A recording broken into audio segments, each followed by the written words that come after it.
The alarms on my ship had already been screaming for 11 seconds before I opened my eyes. I am Elena Voss, and I was standing inside the grand chamber of the Galactic Concorde when the floor beneath me trembled for the first time in 300 years of recorded Concorde history. Nobody expected that, least of all me. I had been called to this chamber under threat, not invited, summoned, the way a teacher summons a child who has broken a rule they never explained. 7 alien delegations sat above me in curved rows of light and glass, their eyes, or sensors, or whatever organs they used to judge, all pointed down at one single chair reserved for humanity. It was small. It was placed at the very edge of the room, half in shadow, built low enough that even a child from their weakest race would have to look down to see me sitting in it. I did not sit. The presiding delegate, a tall being named Threl Cassian Vor, spoke first. His voice came out flat and slow, translated by the chamber itself into 100 different tongues at once, mine included. Representative of Earth, you stand accused of unauthorized expansion beyond your designated boundary. 17 systems, 12 colonies, 7 fleets built without Concorde permission. You will explain yourselves, or you will be corrected. I remember the word landing in the room like a stone dropped into still water. Corrected, as if humanity was a mistake in an equation, waiting for someone smarter to erase us and try again. I looked at that empty chair one more time. Then I looked up at every alien face in that chamber, one by one, letting the silence stretch until it became uncomfortable for them instead of for me. We did not come here to ask permission to exist, I said. Nobody moved. Somewhere behind me, my aide, a young man named Daniel Pierce, shifted his weight, waiting for the sky to fall. In a way, it already had, because 3 days earlier, before I ever set foot in that chamber, Concorde scout ships had already begun creeping toward the edge of our solar system, testing our defenses, counting our numbers, deciding, without asking, that humanity's answer would not matter. Threl Cassian Vor leaned forward. His skin shimmered faintly, the way their kind did when they were losing patience. You misunderstand your position, Representative Voss. You are not being given a choice. You are being given instructions. Disarm your fleets. Accept Concorde oversight of your systems. Take your place, quietly, at the bottom of this order, and your species will be permitted to continue.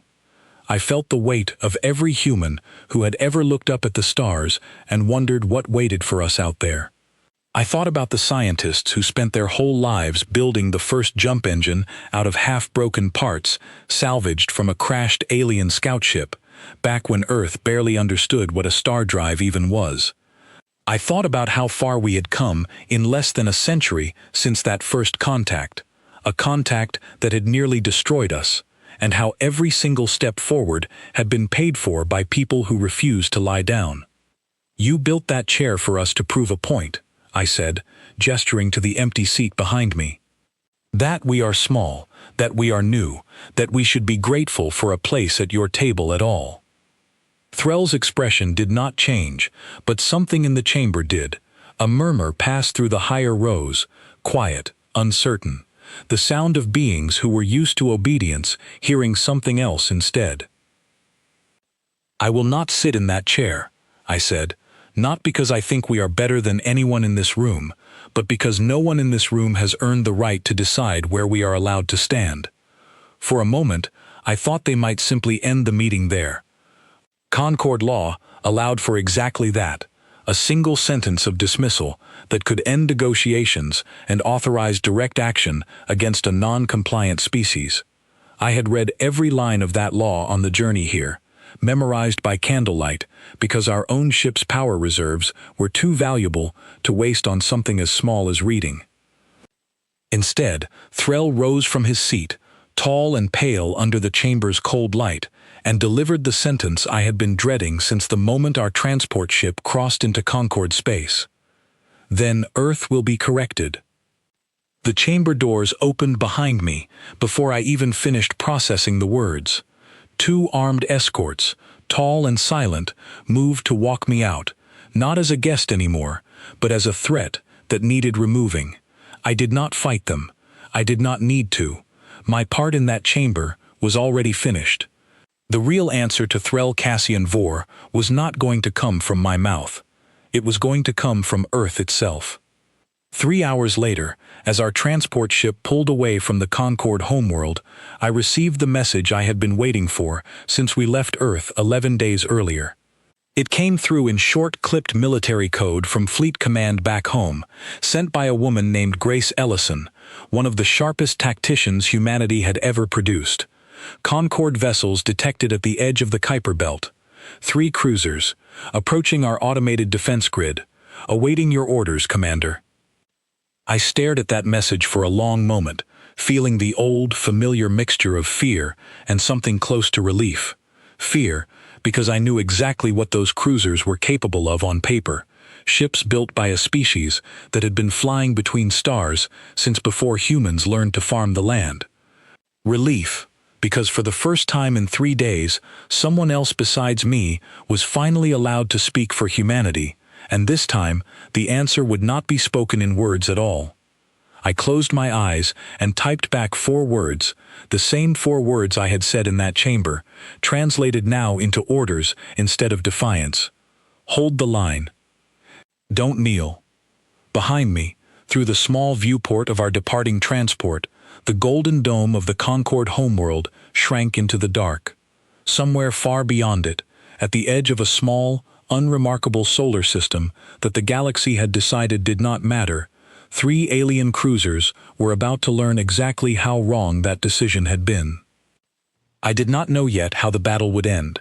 I did not know how many ships we would lose, or how many lives, or how far the Concorde was willing to go to make an example out of us. What I did know, sitting there in the dark with my hands still trembling from the chamber, was this. Humanity had spent its entire history being told what it was allowed to become, by kings, by empires, by disasters that should have wiped us out a dozen times over. Every single time, we had answered the same way. We got back up. The Concorde had built us a chair meant to keep us small. They were about to find out what happens when a species refuses to sit down. The 3 Concorde cruisers dropped out of jump space at the edge of the Kuiper Belt with the calm confidence of a fleet that had never once lost a first engagement. I watched their arrival through the tactical feed on my own ship, the moment their hulls flickered into existence against the black, and I understood immediately why they had sent only 3. They believed 3 would be enough. Grace Ellison's voice came through my earpiece, steady despite the storm she was about to walk into. She was stationed at the edge of our automated defense grid, a series of hidden platforms built into the frozen rock and ice of the outer system, disguised so well that most survey ships passed straight through without noticing them. They're running a standard scan pattern, she said, same one they used on 3 colonies before this. Wide sweep, looking for weapons signatures, ship counts, anything that tells them what we're capable of. Let them scan, I said. Just make sure they don't find what they're looking for. That had always been the quiet secret of humanity's rise, since first contact nearly changed everything for us. We had spent decades being underestimated by nearly every species we encountered, because our technology looked crude on the surface, built from patched-together designs and reverse-engineered wreckage instead of some elegant, ancient blueprint passed down for 1,000 generations. What the Concorde never understood, what none of them ever bothered to understand, was that improvisation itself had become our greatest weapon. The lead cruiser, a vessel easily 4 times the size of our largest warship, began broadcasting the same message on every frequency it could reach. The message was not a greeting, it was an order. Power down your defense grid, submit your coordinates. Any resistance will be treated as confirmation of hostile intent. I gave the order myself, calm and clear, because I did not want Grace or anyone else carrying the weight of what came next. Do not power down, do not respond, let them come closer. For nearly 4 full minutes, nothing happened. The cruisers drifted closer, confident, unhurried, the way predators move when they believe nothing in the area could possibly threaten them. I watched the tactical display and thought about every human engineer who had ever worked through exhaustion to build something out of nothing, all so that this exact moment could happen the way it was about to happen. When the lead cruiser crossed the invisible boundary of our defense grid, our platforms activated at once. They were not weapons in the traditional sense the Concorde expected.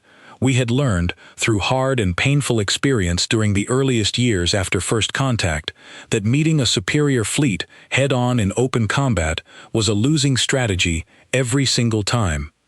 So humanity had built something else instead. Disruption fields, hidden along asteroid clusters, designed specifically to interfere with the exact kind of long-range shields the Concorde relied on. It was not a technology we invented from nothing. It was Concorde technology, studied from the wreckage of an old scout ship that had crashed on the edge of our solar system decades earlier, taken apart piece by human hands that refused to believe anything was beyond their understanding. The lead cruiser's shields flickered and dropped without warning. Its crew would have felt it instantly, that terrifying moment when a ship that has never known weakness suddenly finds itself exposed. Grace's voice cut through the static, sharp now, alive with something close to fierce joy. Their shields are down. Repeat, lead cruiser shields are down. Do not fire on the crew decks, I said immediately. Target propulsion and weapons systems only. We are not here to destroy them. We are here to make them leave. That order mattered more than almost anything else in the entire battle. Humanity had learned, through generations of conflict among ourselves before the stars ever opened up to us, that winning a fight and winning a war were two very different things. If we destroyed that cruiser and every soul aboard it, the Concorde would have every excuse it needed to call us the very monsters they already suspected we were.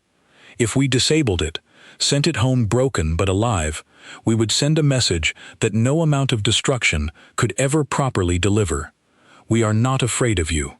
But we are not what you think we are either.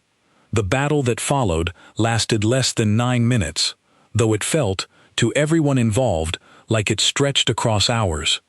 The second and third cruisers moved to support the first, firing wide suppression bursts meant to force our hidden platforms to reveal their positions.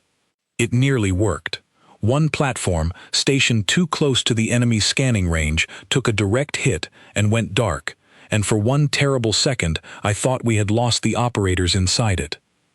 Platform 7 is down, Grace reported, her voice tight now. No response from the crew. I felt that loss like a physical blow, the same way I imagine every commander before me had felt it. The moment a battle stopped being numbers on a screen and became real people whose names I would need to learn later, whose families I would need to speak to eventually, whose sacrifice would need to mean something. Keep moving, I said, because there was nothing else I could say that would help in that moment. Target the second cruiser's engines, now. Our remaining platforms adjusted their firing pattern, and within 90 seconds, the second cruiser's engines went dark as well, leaving it drifting, powerless, at the mercy of a defense grid it had underestimated completely. The third cruiser, seeing its two companions crippled in under 6 minutes by a species its own database still classified as a non-threat, made the only decision left available to it. It turned and fled. I watched it retreat on the tactical display, its jump signature flaring bright against the black as it vanished back toward Concorde space, and I felt something shift inside my chest that I had not expected to feel. Not triumph exactly. Something quieter and steadier than that, something closer to certainty. We had won, not through overwhelming force, not through some miracle weapon pulled from nowhere, but through patience, preparation, and a refusal to be predictable. Everything the Concorde believed about humanity, every assumption baked into their old records and their careless scans, had just been proven wrong in less than 9 minutes. Grace's voice came through again, quieter now, almost disbelieving. "Commander." "The Concorde Fleet Commander is requesting a direct channel. He wants to speak with whoever is in charge of this operation." I straightened in my seat, feeling every second of exhaustion from the past few days settle into my shoulders even as my mind stayed sharp and clear. Patch him through. The face that appeared on my screen belonged to a Concord officer named Kalen Ferrick Dose, commander of the fleet that had just lost 2 of its 3 ships to a species he had likely been told, only weeks earlier, posed no real threat at all. His expression was difficult to read, alien in ways that made his emotions hard to place, but I recognized the stiffness in his posture. It was the exact same stiffness I had seen in human commanders throughout history, the moment they realized the battle in front of them was not going to unfold the way their training had promised. "You have disabled 2 Concord vessels," he said, his translated voice flat, with barely restrained disbelief. "This is a direct violation of the correction order issued by the Assembly. Your ships crossed into our territory, carrying weapons and demanding our surrender," I answered. "We defended our home." "That is not a violation. That is the oldest right any living species has ever claimed for itself." There was a long pause before he spoke again, and in that pause I could almost hear the sound of an entire worldview beginning to crack. "Our records classify your species as Tier 9, pre-sapient. Incapable of coordinated defense beyond primitive planetary weapons." "Your records are wrong," I said simply. "They have been wrong for a very long time. You simply never had a reason to check." I ended the channel there, because there was nothing more useful that either of us could say. I turned my attention back to the drifting, crippled cruisers still caught within our defense grid and gave the final order of that first engagement, the order that I hoped, more than almost anything else, would define how the rest of this conflict unfolded. "Let them go home," I said. "Do not board them. Do not take prisoners. Repair drones only, enough to get them moving again. Send them back with their engines working and their crews alive." Grace hesitated for only a moment before answering. "Are you sure, Commander? We could learn a great deal from their systems if we held them here." "We already learned everything we needed to learn," I said. "We learned that we can hurt them.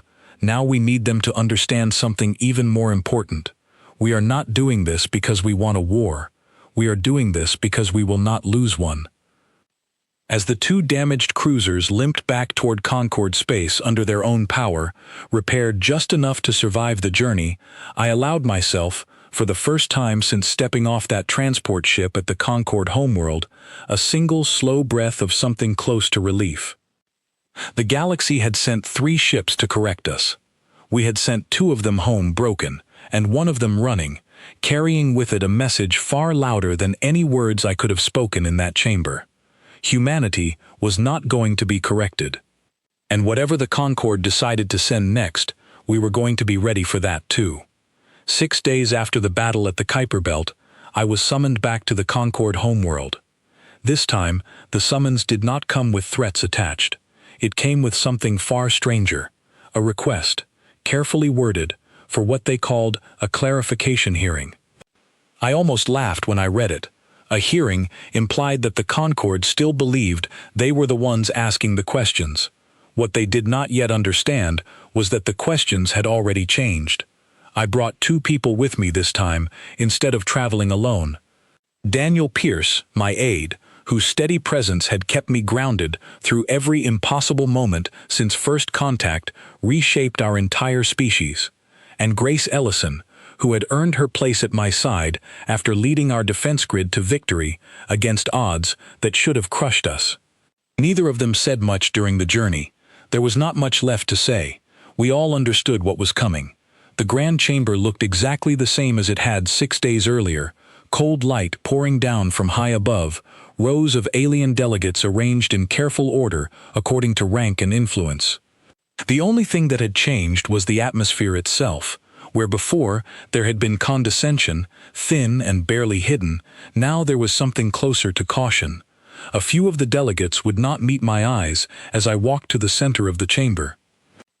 The empty chair was still there, waiting at the edge of the room. I noticed, with a small flicker of grim satisfaction, that someone had moved it slightly, positioned it just a little closer to the center than before, a small adjustment. A quiet acknowledgement that the old arrangement no longer fit the situation they found themselves in. I did not sit in it this time either.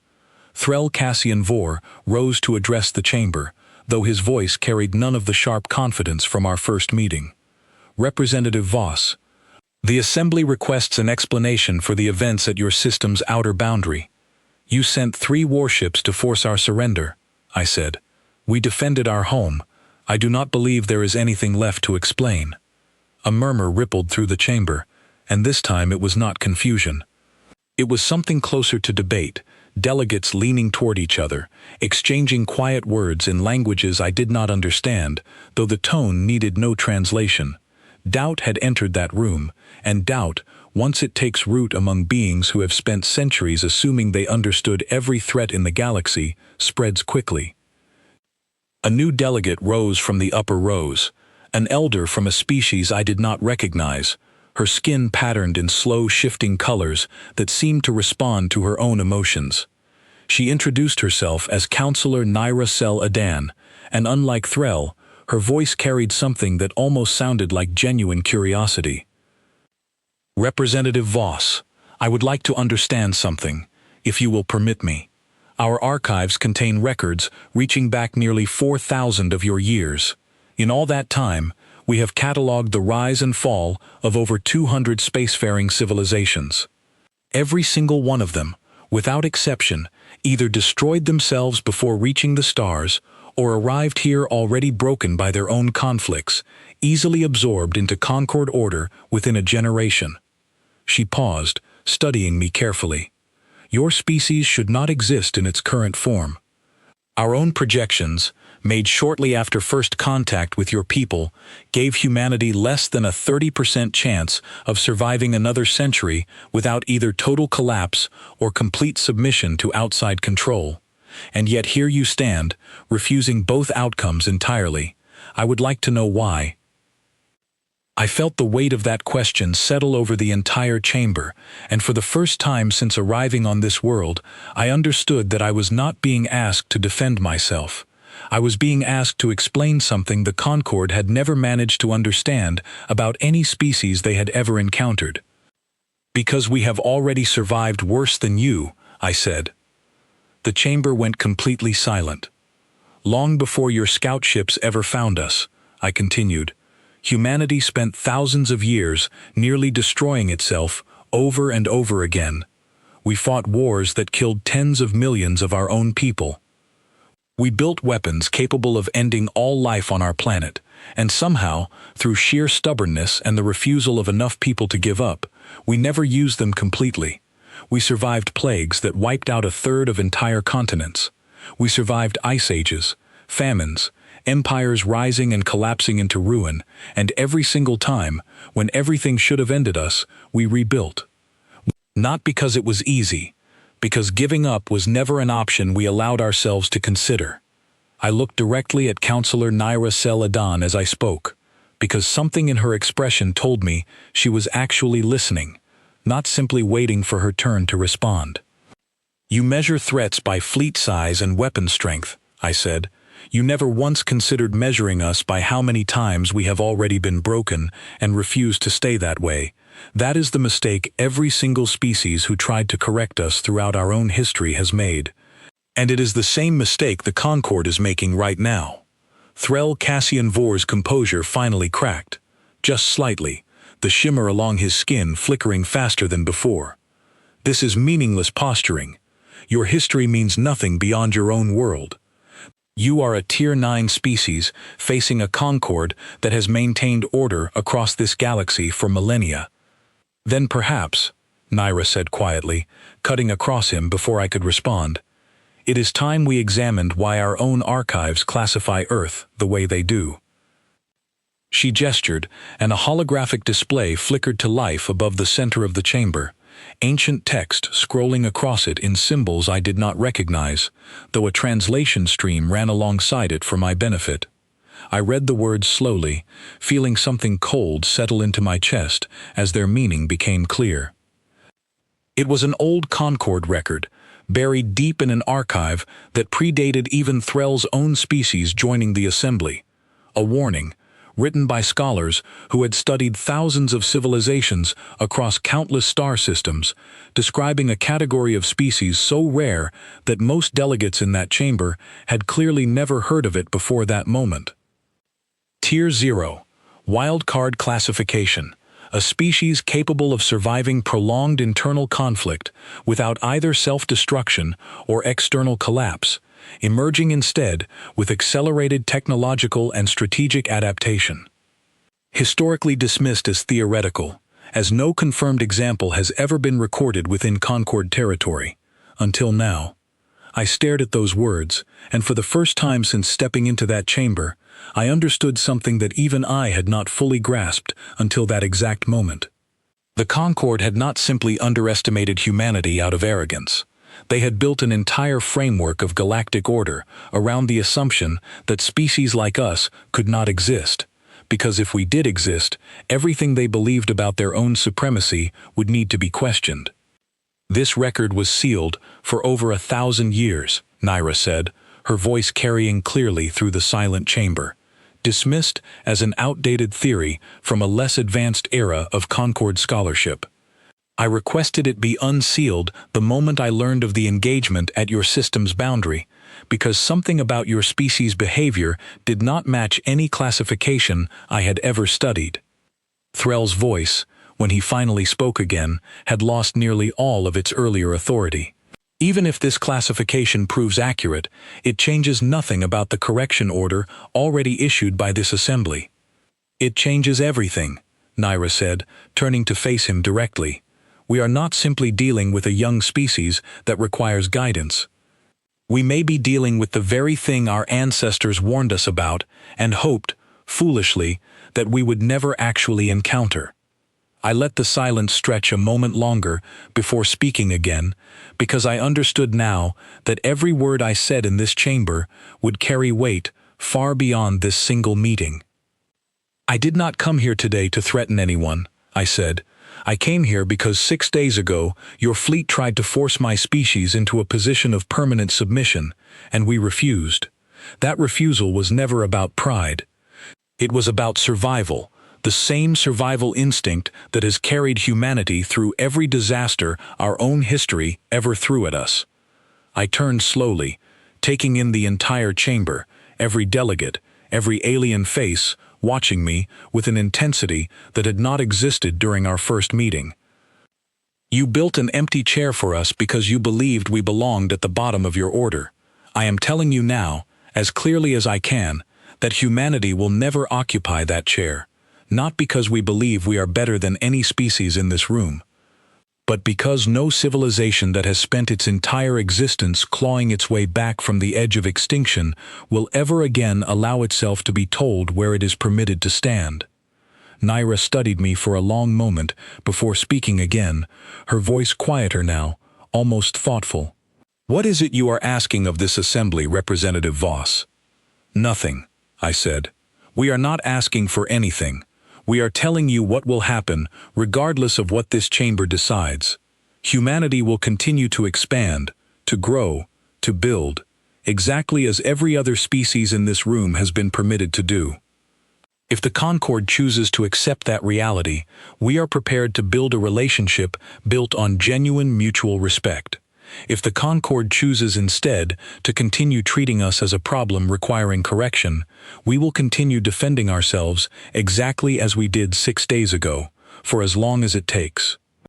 Threll rose to his full height, clearly attempting to reclaim some measure of authority over a room that had already begun slipping away from him.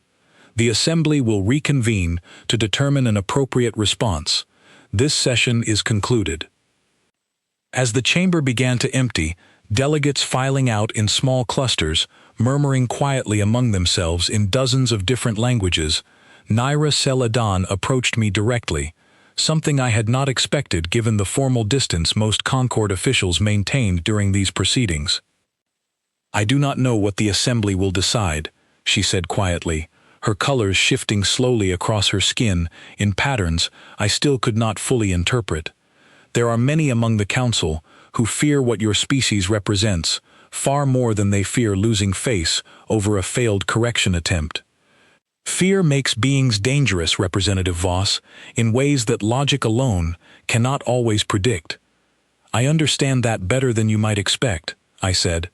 Fear is the reason humanity fought so hard against itself for so many centuries before we ever found our way to the stars. She studied me a moment longer, and something in her expression softened, just slightly. For what it is worth, I do not believe your species deserves correction. I believe, after everything I have read today, that we may finally understand why our oldest records warned us to be careful about ever forcing a wildcard species into a corner. As Daniel, Grace, and I made our way back toward our transport ship, the golden towers of the Concord homeworld rising cold and distant behind us, I found myself thinking not about the chamber we had just left, but about every generation of humans who had come before us. Every person who had ever refused to give up when giving up would have been so much easier. We had survived because we never learned how to stay broken. Whatever the Concord decided next, whatever fleet they chose to send, whatever fear finally pushed men like Threll Cassian Vor toward one final, desperate attempt at correction, I understood now, with a certainty that settled deep into my bones, that it would not be enough. The myth the Concord had buried in their own forgotten archives had just walked into their chamber and looked them directly in the eye. And myths, I thought, watching the stars shift into view through the transport's viewport, do not ask for permission to exist. They simply refuse to disappear. The message reached us 9 days later, while I was still on the transport ship, somewhere between the Concord homeworld and the long jump back to Seoul. Grace brought it to me herself, her face pale in a way I had never seen from her before, not even during the worst moments of the battle at the Kuiper Belt. Commander, you need to see this. The report was simple and devastating in its simplicity. The Assembly had voted. Threll Cassian Vor and the delegates who feared humanity more than they feared losing face had won the argument.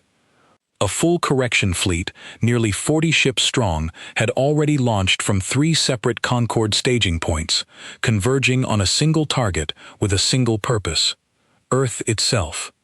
I felt the floor of the transport ship seem to tilt beneath me, though nothing had physically changed. Every defense we had built, every disruption field, every hidden platform along the Kuiper Belt had been designed to intercept small incursions, testing parties, scouts. Nothing we had prepared could account for 40 ships arriving at once, carrying enough firepower to reduce our entire planet to ash, if that was what the Concord finally decided to do. How long until they arrive? I asked, my voice steadier than I felt. 11 days, Grace said. Maybe less, if their jump calculations are more efficient than our estimates. 11 days. I closed my eyes and thought about every person on Earth who had no idea that a fleet nearly impossible to imagine was already crossing the dark toward their home. 11 days to prepare a defense against an enemy that outnumbered us by a margin that should have made resistance meaningless. I opened a direct channel to Fleet Command back home, and the face that answered belonged to a woman named Charlotte Bennett, humanity's senior defense strategist, someone I had worked alongside for nearly a decade since the earliest days of our expansion beyond Seoul. Charlotte, tell me you already know. We know, she said, her voice tight but controlled. We picked up the fleet's jump signature almost 6 hours ago. I've already begun recalling every ship we have, Commander. Colony defense vessels, cargo haulers, we can retrofit, even the training fleet out near Mars. Everything that can fly is being brought home. That still leaves us badly outnumbered. I know, Charlotte said simply, but we are not going to win this by matching them ship for ship. We never could. We are going to win this the same way we have won everything else since first contact, by making them fight a war they don't understand. Over the following 11 days, I watched humanity do something I do not believe any Concord strategist could have ever predicted, because nothing in their 4,000 years of archived history had prepared them for a species capable of this particular kind of desperation and creativity working together at once. Every shipyard across Earth and its colonies began operating without pause. Civilian volunteers, engineers, welders, pilots who had never seen actual combat, all answered the call the moment word spread that the planet itself was under direct threat. I remember standing in the Central Command Center back on Earth, having returned just in time to help oversee the final preparations, watching the tactical display fill with new ship signatures every single hour as retrofitted cargo vessels and repurposed mining ships joined our official fleet. A young pilot named Oliver Marsh, barely out of his 20s, approached me on the second-to-last day before the Concorde fleet's arrival. He had spent the past 6 years flying supply routes between Earth and our outer colonies, never once trained for combat, and yet here he was, volunteering to fly one of the retrofitted transport ships, now armed with whatever weapons our engineers had managed to bolt onto its hull in the last week. "I know I'm not a soldier, Commander," he said, "but I know these ships better than anyone else you've got. I can fly circles around anything the Concorde throws at us, even if I can't outgun them." I looked at him, and at the dozens of other civilian volunteers gathered behind him in that hangar, ordinary people who had never asked to become part of a war that started in a chamber none of them had ever seen, and I felt something I had not expected to feel in the middle of such overwhelming odds. Pride, yes, but something steadier than that too. A quiet certainty that no fleet, no matter how large, could ever fully account for a planet full of people who simply refused to let their home be taken from them. "Then fly smart," I told him, "and come home." The Concorde fleet arrived exactly 11 days after the Assembly's vote, dropping out of jump space at the edge of our solar system in a formation so vast it darkened our long-range sensors for nearly a full minute before the system could process what it was actually looking at. 40 ships, arranged with the calm, terrible precision of a species that had never once doubted the outcome of a battle before it began. I stood in the Central Command Center alongside Charlotte Bennett and Grace Ellison, watching that formation approach on the main display, and I felt the same quiet resolve I had carried since that very first chamber meeting settle firmly into place. "All ships, hold position," I said, my voice carrying across every channel connected to our fleet. "Let them come to us." The battle for Earth began the moment the Concorde fleet crossed into our defense perimeter, and unlike the skirmish at the Kuiper Belt, this was not a fight we could win through disruption fields and careful ambush alone. This was a battle that would need every single ship, every volunteer, every ounce of stubborn human refusal to simply give up.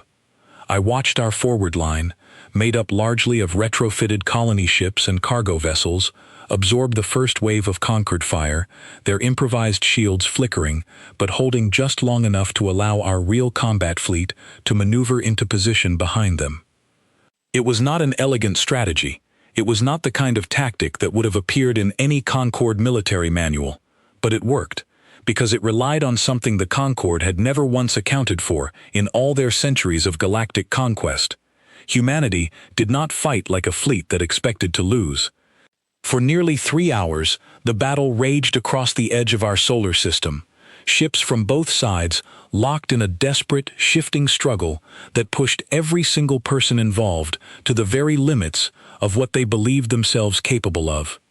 I watched Oliver Marsh's retrofitted transport weave between two much larger Concorde cruisers, drawing their fire away from a damaged colony ship struggling to retreat, buying just enough time for repair crews to stabilize its failing systems.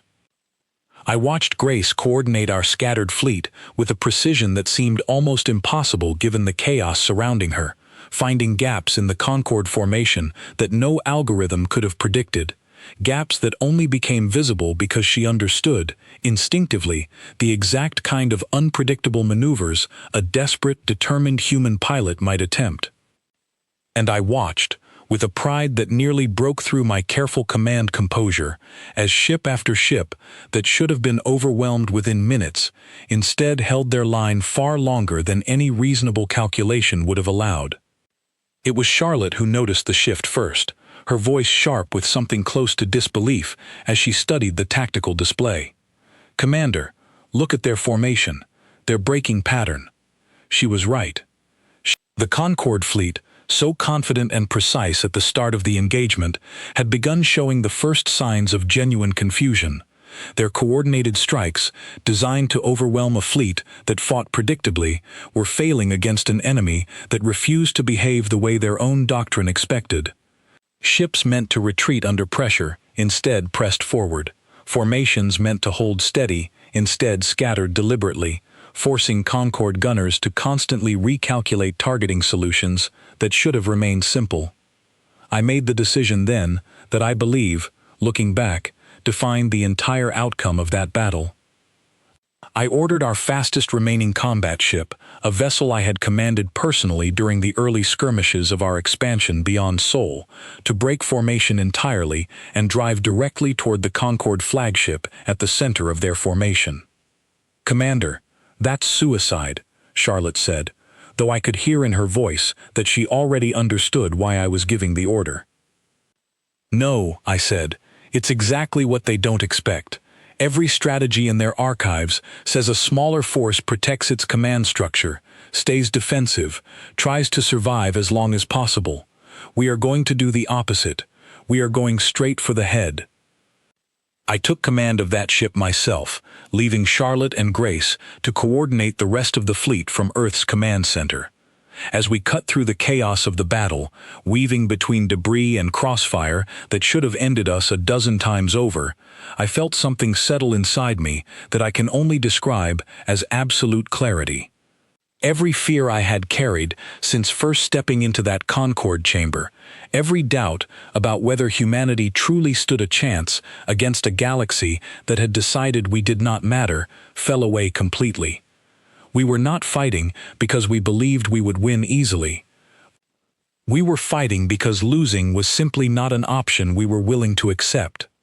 As our ship closed the final distance toward the Concorde flagship, its massive hull looming larger with every passing second, I opened a direct channel to whoever commanded that vessel, knowing full well this might be the last message I ever sent. "This is Commander Elena Voss," I said. "You came here to correct a species you never bothered to understand. I am giving you one final chance to turn your fleet around and leave our system before this battle costs you far more than you are prepared to lose." The response, when it came, carried a voice I recognized immediately, cold and precise, though something in its tone had changed since our first encounter in that chamber weeks earlier. "This is Fleet Commander Threll Cassian Vor," the voice said. "I do not turn away from a battle I have already committed to, Representative Voss, not even against a wild-card species that refuses every rule my kind has ever known." I felt a strange, grim satisfaction hearing him admit it so plainly, even in the middle of a battle that could still end in devastating loss for everyone involved. "Then we will finish this," I said, "the same way we finished everything else you sent against us, by refusing to stop." What happened next would decide everything, not just for that single battle, but for the entire future of humanity's place among the stars. And as our ship closed the final distance toward the heart of the Concorde fleet, I understood, with absolute certainty, that whatever came next, we would meet it exactly the way we had met every impossible moment before it. Standing, unbroken, and utterly unwilling to kneel, our ship struck the outer hull of the Concorde flagship's docking bay with a force that threw me hard against my restraints, the impact shaking every bone in my body as alarms screamed through the corridor around me. I had made the decision to board that vessel myself, knowing it was the only path left that might actually end this battle before it consumed everything we had left to lose.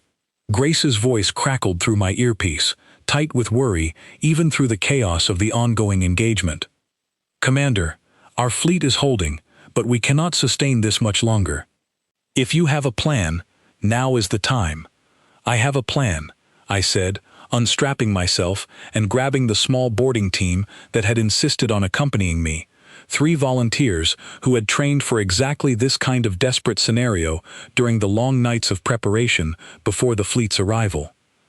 Keep our ships fighting. Buy me as much time as you can. The corridors of the Concorde flagship were unlike anything I had experienced before, vast and cold, built on a scale that made every human structure feel small by comparison. Alarms lit the walls in pulsing red light as automated defense systems activated around us, and I understood, moving quickly through those corridors with my small team beside me, that we were walking directly into the heart of a species that had ruled this galaxy for longer than humanity had even existed as a civilization.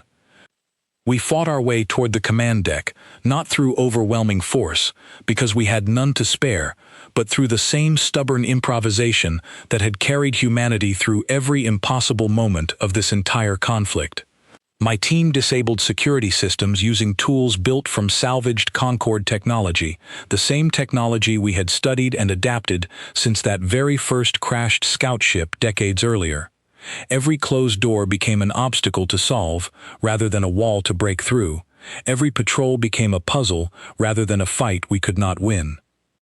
When we finally reached the command deck, the doors sliding open to reveal a chamber filled with alarmed Concorde officers and flashing tactical displays, I found myself standing face to face with Threl Cassian Vor for the 3rd time since this entire conflict began.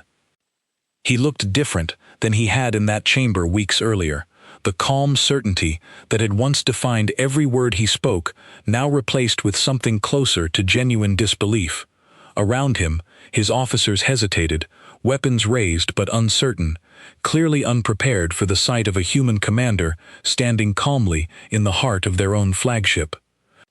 "You boarded my ship," Threl said, his translated voice carrying a note of something I had never heard from him before. Not fear exactly, something closer to reluctant respect. "I told you we would finish this," I said. "This is me finishing it." He studied me for a long moment, and behind him, through the massive viewport that dominated the command deck, I could see the ongoing battle still raging outside, ships from both sides locked in combat that neither of us could fully control from where we stood. "Your fleet cannot win this engagement through conventional means," Threl said. "You must know this. We outnumber you nearly 3 to 1, even after everything your species has managed to accomplish today." "You're right," I said. "We cannot win through conventional means. We never could. That was never the plan." I watched understanding slowly dawn across his features, the same understanding that had been building since that very first battle at the Kuiper Belt, since that hearing in the chamber where the Concorde's own buried archives had finally forced them to reconsider everything they believed about the species standing before them. "Then what is your plan, Representative Voss?" "To make you understand something your own history apparently forgot a long time ago," I said. "A species that survives by refusing to break does not need to win a battle through numbers alone. We need only prove that breaking us costs more than any victory could ever be worth." "Look at your fleet, Commander Vor. Count how many ships you have already lost today against a species you were told could not possibly resist you. Then ask yourself honestly whether 40 more battles like this one are truly worth whatever the Assembly hoped to gain by correcting us." The silence that followed stretched long enough that I could hear the distant tremor of the battle still shaking the ship around us, weapons fire and structural strain groaning through the hull like a warning neither of us could ignore. Threl's officers watched him carefully, waiting for an order that would either end this conflict or push it toward a devastation that neither side, I suspected, truly wanted anymore. Finally, he lowered the weapon he had raised the moment we entered the command deck, and something in his posture shifted, the rigid certainty of a species accustomed to easy victories finally giving way to something more complicated. "Our own archives warned us about this," he said quietly, almost to himself. "A wild-card species, impossible to predict, impossible to fully suppress, without cost too great to justify. I did not believe it when Counselor Naira Seladan brought forward that record. I believed it was an excuse, a way to avoid finishing what the Assembly had already decided needed to be done. And now, I asked, now I have watched my fleet suffer losses I did not believe possible against a species barely a century removed from its own homeworld, he said. And I have watched that same species board my own flagship, not through overwhelming force, but through sheer refusal to accept defeat as an option. He turned to face the viewport, watching the battle still unfolding beyond the glass, and when he spoke again, his voice carried a weight I had not expected from him. "Order a full withdrawal," he said to his officers. "All ships, immediately." I felt something loosen in my chest that I had been carrying since the moment Grace first delivered the news of the Concorde fleet's launch, 11 long days ago. Around the command deck, Threll's officers moved quickly to relay the order, and within minutes, I watched on the tactical display as the massive Concorde formation began pulling back from Earth's defense perimeter, ship by ship, retreating from a battle they had entered with absolute confidence and were now leaving with something closer to hard-earned humility. Threll turned back to face me one final time before my team and I prepared to return to our own damaged but victorious fleet. "This is not over, Representative Voss," he said. "The Assembly will not simply accept this outcome quietly. There will be consequences, debates, perhaps even attempts to challenge this decision through other means." "I know," I said, "but today you turned your fleet away from a planet full of people who refuse to kneel. That matters, Commander Vor, whatever comes next." 3 weeks later, I stood once again in the grand chamber of the Galactic Concorde, the same chamber where this entire conflict had begun, with an empty chair built to remind humanity of its supposedly small place in a much larger galaxy. This time, the chamber felt different in ways I could feel before a single word was spoken. Delegates who had once looked past me now watched carefully as I entered, their expressions carrying a mixture of caution and something that had not existed during our first meeting. Counselor Naira Seladan rose to address the chamber, and I noticed immediately that Threll Cassian Vor was conspicuously absent from his usual position among the presiding delegates. "Representative Voss," Naira said, her voice carrying clearly across the silent chamber. "Following the events of the past several weeks, the Assembly has voted to formally rescind the correction order issued against your species. Furthermore, the Assembly wishes to extend an offer of full Concorde membership to humanity, with equal voting rights and representation among this council." I felt the weight of that offer settle over the chamber, delegates watching closely to see how I would respond to words that, weeks earlier, would have seemed impossible to imagine. I thought about every human who had fought and sacrificed to reach this exact moment, every engineer who built weapons from salvaged wreckage, every volunteer pilot who flew into battle without any formal training, every person back on Earth who had spent 11 terrifying days preparing to defend their home against odds that should have been impossible to overcome. I turned slowly, taking in the entire chamber, before letting my gaze settle finally on the empty chair still positioned at the edge of the room, exactly where it had been during that very first meeting. "I appreciate the Assembly's offer," I said, "and I understand what it represents. An acknowledgement that humanity has earned a place among the civilizations gathered in this chamber, rather than being forced into one beneath them." I paused, letting the silence stretch just long enough for every delegate present to understand that what I said next carried weight beyond simple diplomacy. "But I am asking that this Assembly leave that chair exactly where it stands, empty, for as long as this chamber continues to exist." A quiet murmur moved through the room, confusion evident on several alien faces, though Naira Seladan simply watched me with careful, patient attention, as if she already understood exactly what I meant to say. "Humanity does not need a seat at this table to know our own worth," I continued. "We never did. That chair was built to remind us of a place the Concorde believed we belonged, small, quiet, grateful for whatever scraps of consideration this assembly chose to offer.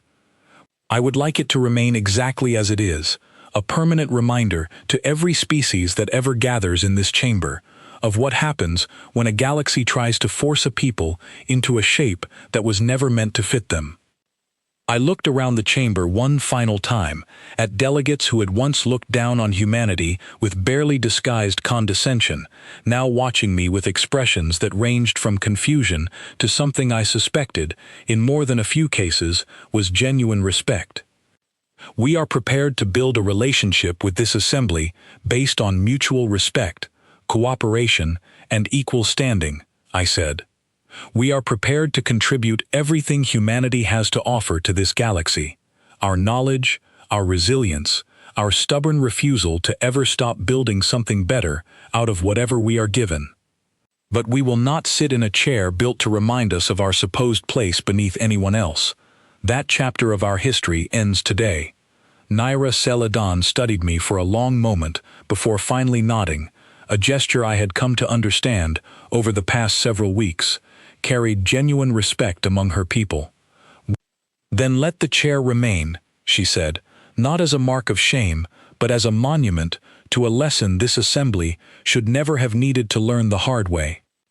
As I left the grand chamber for what I hoped would be the final time under such difficult circumstances, walking beside Daniel and Grace through corridors that had once felt cold and unwelcoming, I found myself thinking not about the battles we had fought or the fleet we had faced down against impossible odds, but about every person back on Earth who had made this moment possible. Oliver Marsh, who had never trained for combat and flew directly into danger anyway. Charlotte Bennett, who coordinated humanity's entire defense with a precision born from years of quiet, unglamorous preparation. Grace Ellison, whose tactical brilliance had turned an impossible battle into a fight we could actually win. And countless others, engineers and pilots and volunteers, whose names I would spend the rest of my life learning and honoring. Ordinary people who had simply refused to let their home be taken from them. The transport ship carrying us back toward Earth lifted off from the Concorde homeworld as the golden light of their sun faded slowly behind us, and I found myself standing at the viewport, watching the stars stretch out ahead, thinking about that empty chair we had left behind in the grand chamber. The galaxy had tried to crush humanity, confident in its assumption that a young, fractured species could never withstand the full weight of an ancient order built on obedience and fear. Instead, they had found something they never accounted for in all their centuries of careful record-keeping and confident predictions. A species that had already survived breaking itself apart more times than history could properly count, emerging each time not weaker, but stronger, more determined, more unwilling to accept a place beneath anyone, simply because they had been told that was where they belonged. Earth's seat in that chamber would stay empty, exactly as I had asked. Not because humanity had nothing to offer the wider galaxy we had only just begun to explore, but because some lessons are worth more standing untouched than filled, a permanent reminder to every civilization that ever looked upon us with doubt. We had never asked the galaxy for permission to exist. And we never would, because humanity, having clawed its way back from the edge of its own destruction more times than any species should reasonably survive, had finally proven, beyond any doubt, exactly what it meant when we said, quietly and without apology, that we bow to no one.